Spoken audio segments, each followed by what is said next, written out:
So మనకు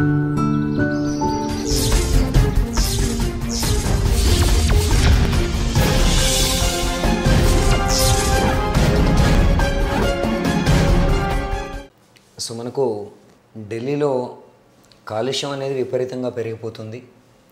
అక్కడ మనకు ఊపిరితిత్తులను పాడు చేసే అతి సూక్ష్మ ధూళి కణాలు, వీటిని మనం PM2.5గా చెప్తూ ఉంటాం. వాటి సాంద్రత క్యూబిక్ మీటర్కి 600 మైక్రోగ్రాములు ఉంది. యాక్చువల్లీ భారతదేశం ప్రమాణాల ప్రకారం అయితే అది 60 మైక్రోగ్రాములు ఉండాలి. అదే WHO యొక్క ప్రమాణాలు అయితే ఒక 24 గంటల పీరియడ్ని తీసుకుంటే 2.5 PM ధూళి కణాల సాంద్రత 15 మైక్రోగ్రాములే ఉండాలి. సో భారత ప్రమాణాల కన్నా 10 రెట్లు, WHO ప్రమాణాల కన్నా 40 రెట్లు ఎక్కువ కాలుష్యం అనేది ఇప్పుడు అక్కడ నమోదవుతుంది. సో వాయు నాణ్యత సూచిలో అది 445గా నమోదు కావడంతో ప్రాథమిక పాఠశాలల పిల్లలు, 5 ఏళ్లలోపు పిల్లలందరికీ కూడా నవంబర్ 5 నుంచి పాఠశాలకు సెలవులు ప్రకటించారు. అదే 5వ తరగతి పైన ఉన్న పిల్లలకి ఈ యొక్క బహిరంగ క్రీడా కార్యకలాపాలు, అవుట్డోర్లో జరిగే కార్యకలాపాలన్నింటినీ కూడా ఢిల్లీ నిషేధించడం జరిగింది.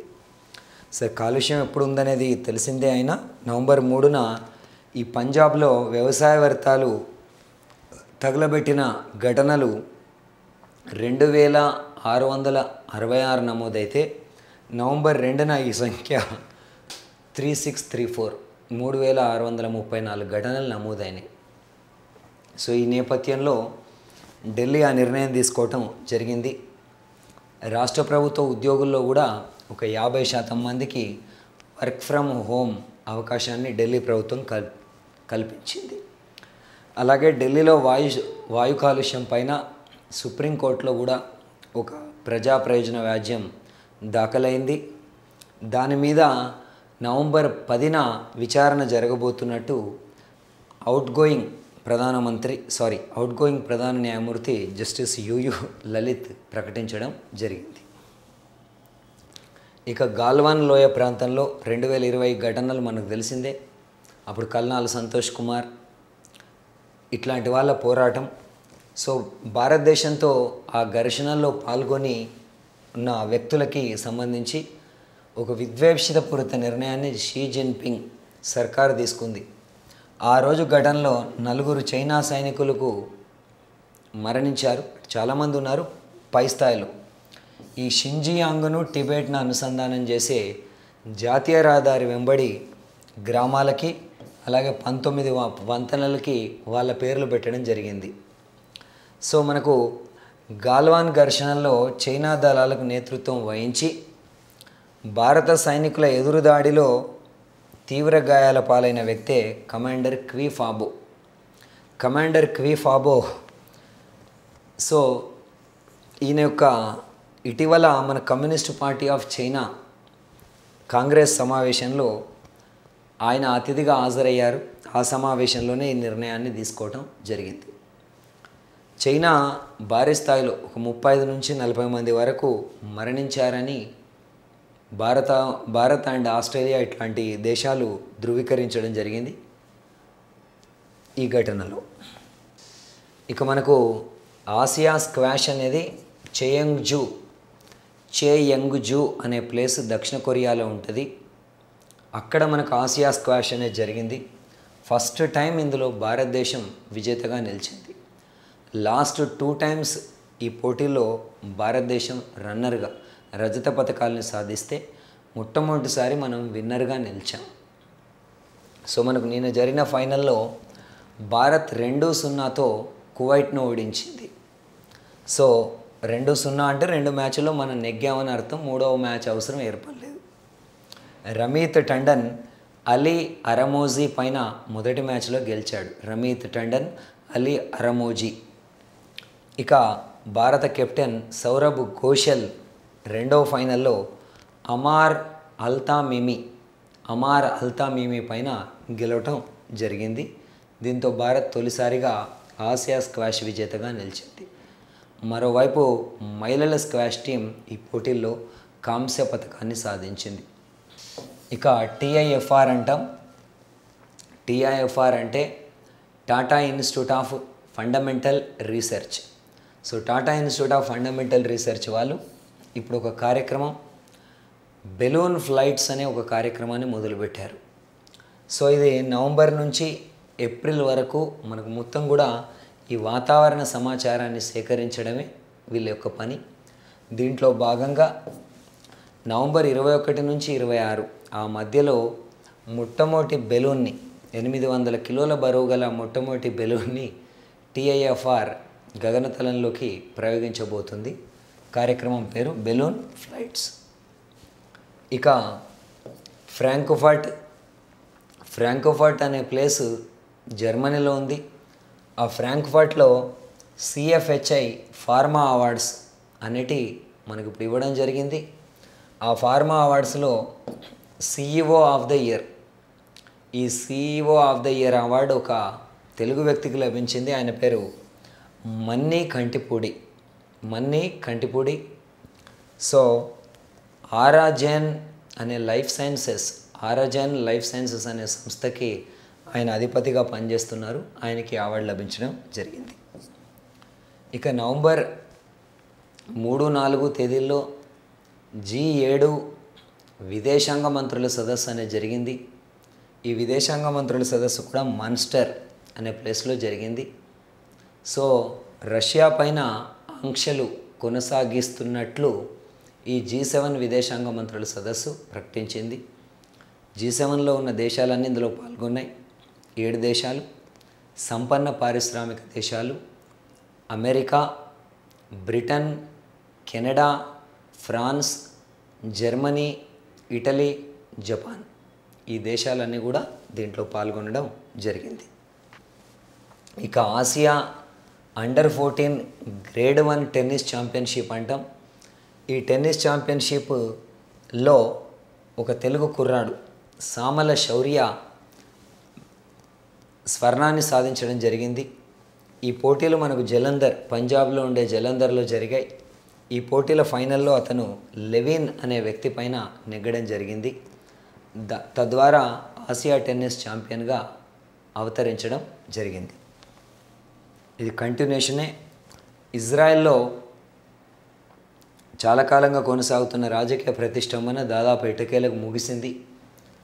అధికారికంగా బెంజమిన్ నెతన్యాహు ఇజ్రాయెల్ యొక్క ప్రధానమంత్రిగా బాధ్యతలు స్వీకరించబోతున్నారు. సో 15 ఏళ్లకు పైగా రికార్డు స్థాయిలో ఇజ్రాయెల్కి అత్యధిక కాలం కొనసాగిన ప్రధానమంత్రి ఆయన. ఇప్పుడు ఆయన నేతృత్వంలోని లికుడ్ పార్టీ అక్కడ 120 స్థానాలకు గాను 32 స్థానాలని గెలుచుకుంది. మొత్తం కూటమి అతివాద సంకీర్ణం 64 స్థానాలని గెలుచుకోవడం జరిగింది. సో ఈ యొక్క పూర్తిస్థాయి ఎన్నికల ఫలితాలని అధికారికంగా నవంబర్ 9న ధృవీకరించడం జరుగుతుంది. ఇప్పుడు కొనసాగుతున్న ప్రధానమంత్రి యాయిర్ ల్యాపిడ్ తన ఓటమిని అంగీకరించడం జరిగింది. మరోపక్క ఈ ఎలక్షన్ రిజల్ట్స్ వస్తున్నప్పుడు పాలస్తీనాలోని గాజా నుంచి ఇజ్రాయెల్ పైకి 4 రాకెట్లను ప్రయోగించడం జరిగింది. అందులో 3 అనేవి అసలు లక్ష్యాన్ని చేరలేదు. ఒకదాన్ని ఇజ్రాయెల్ కూల్చివేసింది. మరోపక్క ఇజ్రాయెల్ యుద్ధ విమానాలు కూడా గాజాలో ఈ హమాస్ అనే గ్రూప్ తీవ్రవాద సంస్థ వాళ్ళు నిర్వహించే రాకెట్ ఫ్యాక్టరీని ధ్వంసం చేసినట్టు ఇజ్రాయెల్ ప్రకటించడం జరిగింది.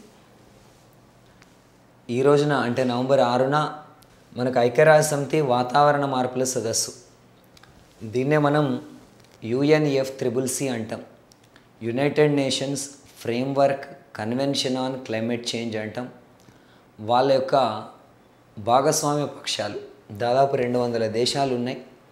వాళ్ళ మధ్య జరిగే వార్షిక సమావేశాన్ని క్యాప్ సదస్సు అంటున్నాం, COP. సో ఆ కాన్ఫరెన్స్ ఆఫ్ పార్టీస్ యొక్క మొట్టమొదటి సదస్సు 1995లో జరిగింది. ఇక్కడ బెర్లిన్, జర్మనీ యొక్క రాజధాని బెర్లిన్లో 1995లో మొట్టమొదటిసారిగా జరిగింది. ఇప్పుడు 27వ సదస్సు అనేది మనకు నవంబర్ 6 నుంచి నవంబర్ 18 వరకు షర్మ్ ఎల్ షేక్, ఈ షర్మ్ ఎల్ షేక్ అనే పట్టణం ఈజిప్ట్లో ఉంటుంది, అక్కడ జరిగింది. సో మనకు లాస్ట్ ఇయర్ COP26 2021 నవంబర్ డిసెంబర్లో మనకు గ్లాస్గో, స్కాట్లాండ్లోని గ్లాస్గోలో అది జరిగింది. ఇక ప్రపంచవ్యాప్తంగా ఇప్పుడున్న ఉష్ణోగ్రతలు పారిశ్రామిక విప్లవం ముందు నాటి సగటు ఉష్ణోగ్రతల కంటే ఎట్టి పరిస్థితుల్లోనూ 1.5 డిగ్రీల కంటే ఎక్కువ సెంటీగ్రేడ్కి పెరగకూడదని 2015లో ప్యారిస్లో జరిగిన సదస్సులో ఒక అంగీకారం కుదిరింది. దాని గురించే తరచుగా డిస్కషన్ జరుగుతున్నాయి. ఈ వ్యవహారంలో సంపన్న దేశాలు అండ్ మధ్య అభివృద్ధి చెందుతున్న దేశాల మధ్య గొడవలు వస్తున్నాయి. ఎందుకంటే ఉన్నట్టుండి మనం బొగ్గుపై ఆధారపడ్డ దేశాలని తీసుకుంటే, భారతదేశాన్ని తీసుకుంటే మనం థర్మల్ విద్యుత్ పైన విపరీతంగా ఆధారపడి ఉన్నాం. క్రమంగా తగ్గించుకోగలం, కానీ ఒక్కసారి థర్మల్ విద్యుత్ అనేది నిలిపివేస్తే ఒక రకమైన సంక్షోభం వస్తుంది. సో అమెరికా, యూరప్ వంటి దేశాలు ఇంతకుముందు వాటి ఫలితాలను పొందాయి కాబట్టి అలాంటి సంపన్న దేశాలు భారత్, బ్రెజిల్ లాంటి దేశాలని ఆదుకోవాలని చెప్పి ఆ దేశాలు డిమాండ్ చేస్తున్నాయి. సో మరో మధ్యలో ఈ ప్రోటోకాల్, అంటే ఈ ప్యారిస్ ప్రోటోకాల్ మధ్యలో ట్రంప్, అంటే ఆయన అధ్యక్షుడిగా ఉన్నప్పుడు అమెరికాలో తను వైదొలుగుతున్నట్లు ప్రకటించడం, ఇప్పుడు జో బైడెన్ రాగానే తిరిగి అందులో చేరడం, ఇవన్నీ జరిగాయి. సో వాళ్ళు ఎలాంటి నిర్ణయం తీసుకుంటారనేది చూడాలి. గ్లాస్గోలో లాస్ట్ ఇయర్ సదస్సులో మీథేన్ ఉద్గారాలని క్రమంగా తగ్గించాలని, అడవుల నరికివేతను ఆపేయాలని 200 దేశాలకు గాను తీర్మానం జరిగింది. అయితే 24 మాత్రమే ఇప్పటికీ ఆ దిశగా ఎంతో కొంత ముందంజలో ఉన్నాయి. ఇక మనకు వందే మాతరం, జనగణమన దీనికి సంబంధించి హైకోర్టు, ఢిల్లీ హైకోర్టులో ఒక పిటిషన్ దాఖలు చేయడం జరిగింది. న్యాయవాది అశ్విన్ కుమార్ ఉపాధ్యాయ. సో వందే మాతరం కూడా దేశ స్వాతంత్ర పోరాటంలో అత్యంత కీలక పాత్ర పోషించినందున ఈ రెండింటికి సమాన గౌరవ హోదా ఇవ్వాలని ఆ పిటిషన్ సారాంశం. దీంతో ఈ ప్రజా ప్రయోజన వాద్యానికి విచారిస్తూ ఢిల్లీ హైకోర్టు కేంద్రంని అడగడం జరిగింది, మీరేమనుకుంటున్నారు అని. సో ప్రస్తుత పరిస్థితుల్లో జనగణమనతో పాటు సమానమైన గౌరవం వందే మాతరానికి ఉందని, అన్ని పాఠశాలలు, విద్యా సంస్థల్లో ప్రతిరోజు రెండింటిని ఆలపించేలాగా తగిన ఉత్తర్వులు ఇవ్వాలని ఈ పిటిషన్లు ఏదైతే విజ్ఞప్తి చేశారో దాని గురించి ఖచ్చితమైన సమాధానం ఇవ్వకపోయినా కేంద్ర ప్రభుత్వం మనకు సాంస్కృతిక న్యాయ మంత్రిత్వ శాఖలకు ఢిల్లీ హైకోర్టు ఒక నోటీస్ ఇచ్చింది. దానికి కేంద్రం ఏమని స్పందించిందంటే, కౌంటర్ ఇస్తూ జనగణమన అండ్ వందే మాతరం రెండింటికి కూడా సమానమైన హోదా ఉంటుందని, దేశంలో ప్రతి పౌరుడు రెండింటికి సమాన గౌరవం ఇవ్వాలని స్పష్టం చేయడం జరిగింది. సో ఈసారి ఆసియా క్రీడలు, కామన్వెల్త్ క్రీడలు, ఇట్లా చాలా క్రీడలు, ఈవెన్ జాతీయ క్రీడలు ఆలస్యంగా జరగడం, ఇలాంటి ఖేలో ఇండియా, వీటన్నిటి నేపథ్యంలో అర్జున అవార్డుల్ని ఎప్పుడో జూలై చివర, ఆగస్టులో ప్రకటించాల్సిన అవార్డులు చివరి వరకు వచ్చేసాయి. ఇప్పుడు అవార్డుల కమిటీ ఈసారి 20 మంది అథ్లెట్ల పేర్లని అర్జున అవార్డుకి ప్రతిపాదించింది. మరీ అన్బిలీవబుల్ రీజన్స్ ఏమైనా ఉంటే తప్ప వీళ్ళందరికీ అవార్డులు వచ్చినట్టే లెక్క. అయితే దేశ అత్యున్నత పురస్కారం ధ్యాన్ చంద్ ఖేల్ రత్నకి మాత్రం ఒకే ఒక్క పేరుని ఈసారి సిఫారు చేయడం అనేది గమనార్హం. అది కూడా ఒక ఆంధ్రప్రదేశ్ వ్యక్తి, మనకు టేబుల్ టెన్నిస్ ఆటగాడు ఆచంట శరత్ కమల్. లాస్ట్ ఇయర్ 11 మంది పేర్లని ఇందుకు సిఫారసు చేయడం జరిగింది, ఈసారి మాత్రం ఒక్కరే. ఇక ఈసారి 25 మంది అథ్లెట్లలో ప్రపంచ బాక్సింగ్ ఛాంపియన్గా నిలిచిన నిఖత్ జరీన్. సో ఈ నిఖత్ జరీన్తో పాటు హైదరాబాద్ అమ్మాయి ఆకుల శ్రీజ, టేబుల్ టెన్నిస్కి సంబంధించిన వ్యక్తి. వీళ్ళిద్దరూ తెలుగు వాళ్ళు, అంటే తెలుగు రాష్ట్రాల నుంచి ఉన్నారు. మరోపక్క badminton stars Lakshya Sen, HS Prannoy, chess సంచలనం ప్రజ్ఞానంద పేర్లను కూడా అవార్డుకి సిఫారసు చేయడం జరిగింది. ఇక ఇంటర్నేషనల్ ఐఎఫ్ఆర్ అంటాం, ఇంటర్నేషనల్ ఫ్లీట్ రివ్యూ. ఆ ఇంటర్నేషనల్ ఫ్లీట్ రివ్యూలో పాల్గొనడానికి భారత navy chief admiral R Harikumar November 5న జపాన్ చేరుకోవడం జరిగింది. ఈ ఫ్లీట్ రివ్యూలో దాదాపు 13 దేశాలకు చెందిన 40 యుద్ధ నౌకలు జలాంతర్గాములు పాల్గొంటున్నాయి. భారత్ నుంచి ఐఎన్ఎస్ శివాలిక్, ఐఎన్ఎస్ కమోర్తా యుద్ధ నౌకలు పాల్గొనడం జరుగుతుంది. ఆ తర్వాత జపాన్ ప్రధానమంత్రి ఫుమియో కిషిదాను కూడా నవంబర్ 6న ఆర్ హరికుమార్ కలవబోతున్నారు. కలవడమే కాకుండా Japan maritime for self defence 70వ వార్షికోత్సవంలో కూడా ఆయన పాల్గొంటారు. ఇక యోకోహామా, ఈ యోకోహామాలో నవంబర్ 7 and 8 ఈ తేదీల్లో మనకు వెస్ట్రన్ పసిఫిక్ నేషనల్ సింపోజియం ఉంటుంది. వెస్ట్రన్ పసిఫిక్ నేషనల్ సింపోజియం, దాంట్లో కూడా మిస్టర్ ఆర్ హరికుమార్ పాల్గొంటారు. ఇక మనకు 26th మలబార్, ఈ 26th మలబార్ విన్యాసాలు ఏవైతున్నాయో మ్యారిటైమ్ విన్యాసాలు నవంబర్ 6 నుంచి 18 వరకు జరుగుతాయి. వీటికి కూడా ఆర్ హరికుమార్ హాజరవుతారు.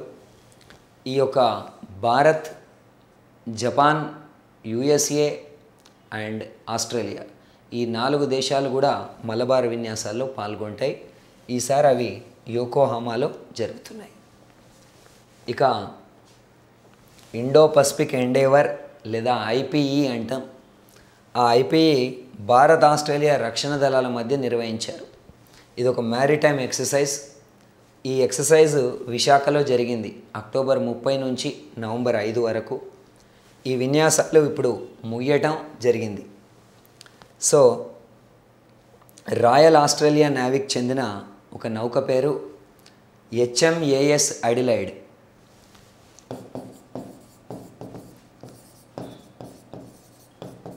HMAS అడిలైడ్తో పాటు HMAS అంజాక్,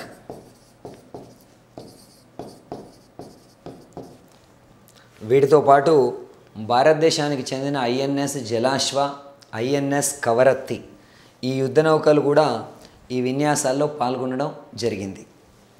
దెన్ మనకు భారత్కు అండ్ ఆస్ట్రేలియాకు సంబంధించిన త్రివిధ దళాలు కూడా ఈ విన్యాసాల్లో పాల్గొనడం జరిగింది. ఇక ప్రస్తుతం జాతీయ ప్రకృతి సేద్య కార్యక్రమ సారథ్య సంఘం వీళ్ళ సదస్సు మనకు మొదటిసారిగా కేంద్ర వ్యవసాయ మంత్రి నరేంద్ర సింగ్ తోమర్ నేతృత్వంలో న్యూఢిల్లీలో జరిగింది. న్యూఢిల్లీలో కృషి భవన్. సో దాంట్లో వాళ్ళు ఇచ్చిన రికార్డు ప్రకారం భారతదేశంలో ఒక 17 రాష్ట్రాల్లోకి ఈ ప్రకృతి సేద్యం అనేది విస్తరించింది. అంటే బీజామృతం, జీవామృతం, ఘనజీవామృతం ఇలా ఉపయోగించి పంటలు పండించడం. అది 17 స్టేట్స్కి స్ప్రెడ్ అయింది. మొత్తం 17 రాష్ట్రాల్లో 16.78 లక్షల మంది రైతులు ప్రకృతి సేద్యం చేస్తుంటే ఇందులో దాదాపుగా 35% పైగా ఒక్క రాష్ట్రంలోనే ఉన్నారు, అది ఏపీ. సో ఏపీలో మనకు 6.3 లక్షల రైతులు దాదాపుగా 2.4 లక్షల హెక్టార్లలో ప్రకృతి సేద్యం చేస్తున్నారు. అయితే పండించే రైతుల పరంగా మనం అగ్రస్థానంలో ఉన్నాం మొత్తం ఓవరాల్గా. కానీ గుజరాత్లో విస్తీర్ణం తీసుకున్నట్టయితే 3,17,201 హెక్టార్లలో ప్రకృతి సేద్యం జరుగుతుంది. సో విస్తీర్ణం తీసుకుంటే గుజరాత్ ఎక్కువగా ఉంది. దీన్ని మనకు 2,49,000 మంది లేదా 2,49,800 మంది. సో వీళ్ళు మాత్రం రైతులు ఇంత మొత్తంలో సాగు చేస్తున్నారు. కాబట్టి రైతుల పరంగా చూసుకుంటే ఆంధ్రప్రదేశ్ టాప్లో ఉంది, విస్తీర్ణ పరంగా తీసుకుంటే గుజరాత్ టాప్లో ఉంది. ఇక ఆ తర్వాత మనకు 3వ స్థానంలో విస్తీర్ణం ప్రకారం తీసుకుంటే మధ్యప్రదేశ్ ఉంది. అక్కడ 1.11 లక్షల హెక్టార్లలో 59,071 మంది సాగు చేయటం జరుగుతుంది. ఇక తెలంగాణ విషయానికి వస్తే తక్కువగానే ఉంది. 2,403 హెక్టార్లలో 2,200 రైతులు ఆ యొక్క విస్తీర్ణంలో సాగు చేస్తున్నారు. అంటే సాగు యావరేజ్, రైతుల యావరేజ్ ఆల్మోస్ట్ సరిసమానంగా ఉండడం జరుగుతుంది. ఇప్పటి వరకు భూమికి అత్యంత సమీపంలో ఒక భారీ కృష్ణబిలాన్ని తాజా గుర్తించారు. ఇప్పటిదాకా మనకు సమీపంలో ఉన్న కృష్ణబిలం కంటే ఇది 3 దగ్గరగా ఉంది. సూర్యుని కంటే 10 టైమ్స్ 10 రెట్లు పెద్దగా ఉంది. భూమికి 1600 కాంతి సంవత్సరాల దూరంలో ఉంది. సో మనకు అక్కడ ఒఫికస్ 1600 కాంతి సంవత్సరాల దూరంలో ఈ ఒఫికస్ నక్షత్ర మండలంలో ఈ కృష్ణబిలాన్ని గుర్తించారు. అలాగే పాలపుంతలో నిద్రాణంగా ఉన్న కృష్ణబిలాన్ని ఖచ్చితంగా గుర్తించడం కూడా ఇదే తొలిసారి కావడం గమనించాల్సిన అంశం. సో కృష్ణబిలాలు ఏర్పడే క్రమాన్ని మరింతగా అర్థం చేసుకోవడానికి ఈ తాజా కృష్ణబిలం తోడ్పడుతుందని భావిస్తున్నారు. ఇక మనకు స్వతంత్ర భారతంలో మొట్టమొదటి voter Shyam Charan Negi. So November 12న హిమాచల్ ప్రదేశ్లో జరిగిన ఎన్నికల్లో ఉన్న నేపథ్యంలో ఆయన నవంబర్ 2న పోస్టల్ బ్యాలెట్ ద్వారా ఎన్నికలో ఓటేయడం జరిగింది. ఇలా ఇప్పటికైనా 34 సార్లు ఓటేశారు స్వతంత్ర భారతంలో. అదొక రికార్డ్. ఆయన మనకు 1917 జూలైలో జన్మించడం జరిగింది. పాఠశాల ఉపాధ్యాయుడిగా ఆయన 1975లో రిటైర్ అయ్యారు. సో మనకి హిమాచల్ ప్రదేశ్లో కిన్నౌర్ జిల్లాలో కల్పా అనే ప్రాంతం ఉంటుంది. ఇప్పుడు కల్పా అంటున్నాం. ఆయన ఓటేసిన 1951లో దాన్ని చిని అనే గ్రామంగా పిలిచేవాళ్ళు. అక్కడ 1951 అక్టోబర్ 25న జరిగిన పోలింగ్లో ఆయన మొదటి ఓటేసి స్వతంత్ర భారత్లో తొలి ఓటర్గా నిలిచారు. ఆ తర్వాత జరిగిన అన్ని ఎన్నికల్లో ఆయన ఓటేస్తూ ఉండడం, అవగాహన కల్పిస్తూ ఉన్న నేపథ్యంలో 2014లో హిమాచల్ ప్రదేశ్ ఎన్నికల సంఘం ఆయనని తమ బ్రాండ్ అంబాసిడర్గా నియమించుకోవడం జరిగింది. హిమాచల్ ప్రదేశ్ యొక్క ఎన్నికల సంఘం. ఆ తర్వాత గూగుల్ సంస్థ ప్లెడ్జ్ టు ఓట్ ప్రచారం చేయడానికి, ఖచ్చితంగా ఓటేయడంలో ప్రచారం చేయడానికి కూడా ఈ యొక్క శ్యామ్ చరణ్ నేగి పైన ఒక వీడియో రికార్డ్ చేయటం జరిగింది. సో ఇప్పుడు ఆయన నో మోర్ చనిపోవడం జరిగింది. ఇక మనకు ఇందాక మనం చెప్పిన షర్మ్ ఎల్ షేఖ్లో జరిగే COP27 ఐరాస వాతావరణ మార్పుల సదస్సులో పాల్గొనడానికి హైదరాబాద్ విద్యార్థి ఒక ఆయన ఎంపికయ్యాడు. ఆయన పేరు అంకిత్ సుహాస్ రావు. అంకిత్ సుహాస్ రావు యొక్క వయసు జస్ట్ 16 సంవత్సరాలు. మనకు హైదరాబాద్ పబ్లిక్ స్కూల్లో చదువుతున్న వ్యక్తి. సో పర్యావరణంపై అవగాహన కోసం centre for global education of Canada అనే సంస్థ డీకార్బోనైజ్ అనే ప్రోగ్రామ్ని స్థాపించింది. అందులో ఈయన కూడా ఒక సభ్యుడు. ఇండియా సహా దాదాపు 70 దేశాల్లోని వివిధ పాఠశాలల్లో ఈ డీకార్బోనైజ్ ప్రోగ్రామ్ని నిర్వహిస్తున్నారు. పర్యావరణ పరిరక్షణపై చాలా ఏళ్ళుగా వీళ్ళు అవగాహన కార్యక్రమాలు నిర్వహిస్తున్నారు. స్కూళ్ళలో, సిటీలో పచ్చదనం కోసం కృషి చేస్తున్నారు. డీకార్బనైజ్ అంటేనే కార్బనైజేషన్ని తగ్గించడం అనేది. అందుకోసం ఈ పర్యావరణ పరిరక్షణ విధానాలని సంబంధించి ఒక వైట్ పేపర్, శ్వేతపత్రాన్ని ఆయన షర్మ్ ఎల్ షేఖ్లో జరిగే సదస్సులో ప్రతిపాదించబోతున్నారు. ఇక హిందూ మహాసముద్ర ప్రాంతంలోకి చైనా పరిశోధన నౌక ఇవాన్ వాంగ్ 6 ఎంటర్ కావడం జరిగింది.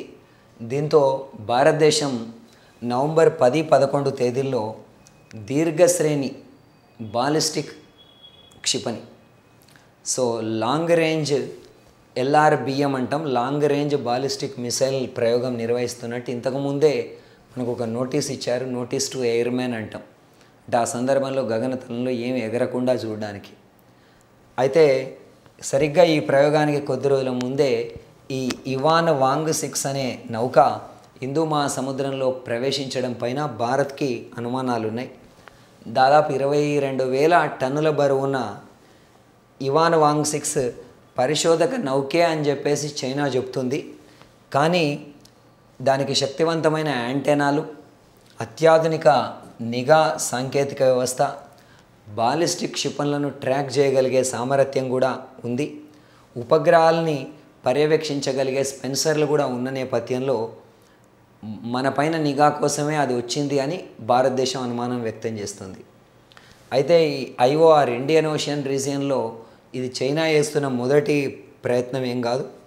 లాస్ట్ ఇయర్ కాదు 2 నెలల క్రితం 2022 ఆగస్టులో కూడా భారత్ క్షిపణి పరీక్షలు నిర్వహిస్తున్న సమయంలో ఉన్నటువంటి హిందూ మహాసముద్ర జలాల్లో ఇవాన్ వాంగ్ 5, ఇది ఇవాన్ వాంగ్ 6, అది ఇవాన్ వాంగ్ 5 అనేది అంబన్టోట నేవీ బేస్ నౌకా స్థావరం అని మనం అంటున్నాం, ఓడరేవు అని వాళ్ళు అంటున్నారు. అక్కడికి అనుమతించాలంటూ శ్రీలంక పైన ఒత్తిడి తీసుకొచ్చి మొదట అటు ఇటు చేసిన ఎట్టకేలకు ఆ యొక్క నౌక అనేది హిందూ మహాసముద్రంలోకి ప్రవేశించడం జరిగింది. భారత్ తీవ్రంగా వ్యతిరేకించినప్పటికీ పీకల్లో అప్పుల్లో కూరుకుపోయిన శ్రీలంక ఆ అప్పులు ఇచ్చిన దాతగా చైనా యొక్క ఒత్తిడిని భరించాల్సి వచ్చింది. సో మనకు అక్కడ కుడంకులం, కల్పకం వంటి అణురియాక్టర్లు, చెన్నై, తుత్తుకూడి లాంటి ఓడరేవులు ఉన్న నేపథ్యంలో వాటికి ముప్పు ఏర్పడుతుందని భారత ఆందోళనగా ఉంది. సో మనకు నహీద్ అనే ఒక ఉపగ్రహాన్ని ప్రయోగించాలని ఇరాన్ భావిస్తుంది. దాంట్లో భాగంగా ఈ యొక్క గయీమ్ 100 అనే రాకెట్ దాన్ని పరీక్షించడానికి సన్నద్ధంగా ప్రయోగించి చూసింది Iran. So thank you friends, all the best.